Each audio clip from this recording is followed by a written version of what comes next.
Yes, prospect generator is one of the more common names you'll hear for companies that follow our business model. I actually prefer project generator. We really try to assemble large land packages, district scale land packages, of which there might be dozens of prospects. And so that's our particular approach that's helped us to attract investment dollars from major mining companies, which is where most of our funding comes from. So we trade under the symbol MRO on the TSX Venture. Millrock is populated by early stage exploration geologist specialists. Our goal is to find a brand new giant deposit and therefore increase dramatically shareholder value. You can see on the map the places where we focus. Alaska is home base for me. We know this state very, very well. We counterbalance that seasonality with Sonora State, Mexico, and most recently we've acquired a large land position in British Columbia. So as investors, these are the things you should always look for. Fellows like John will tell you this is what you should look for, and you'll find, I think, that Millrock scores highly on all these fronts. But we truly are early stage explorationists, and that is the highest risk part of the whole mining business. So our business model tries to find a way to reduce that risk. But look, high risk is where the highest rewards come from. If we make a brand new mineral deposit discovery, our shares will increase dramatically in price.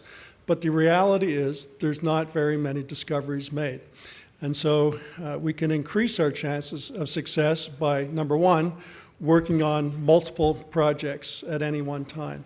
And if we always find partners to share the risk in our projects, then we can afford to operate all these projects and not continually dilute our shareholders by selling more shares.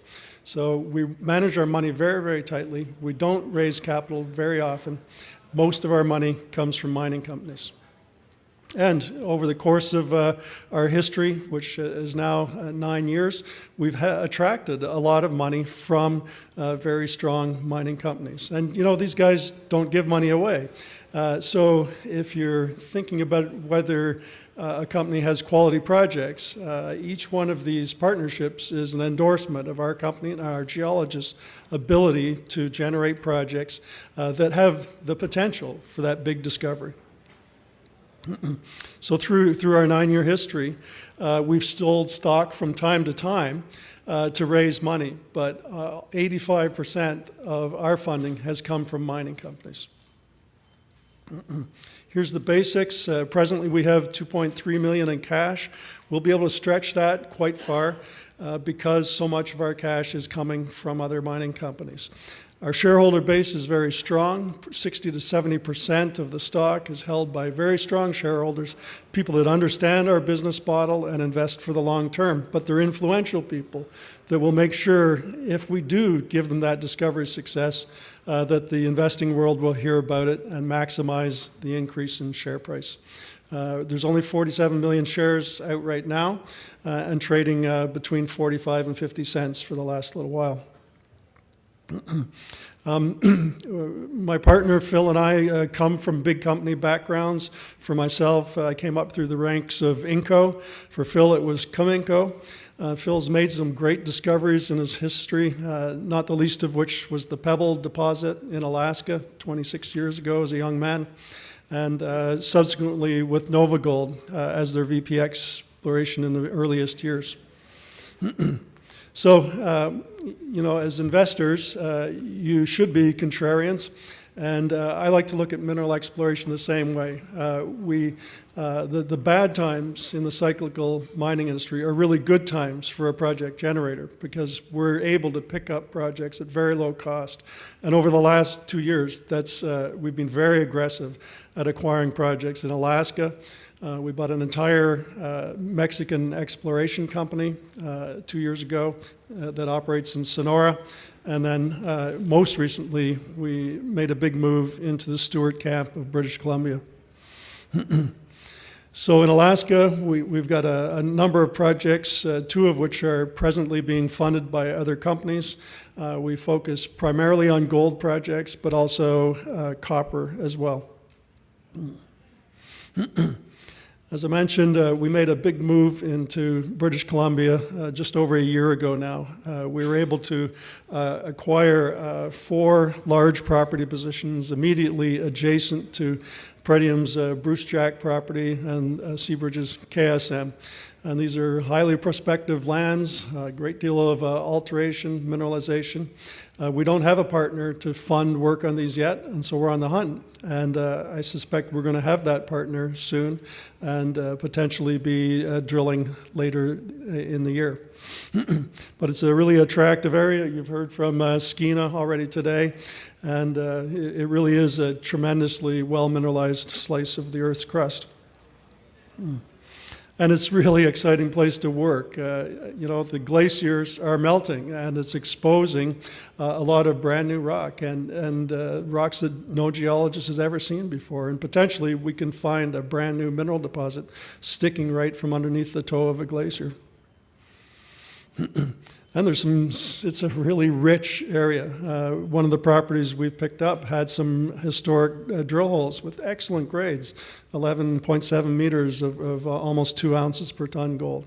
So these are the sorts of things that are very attractive to potential partners.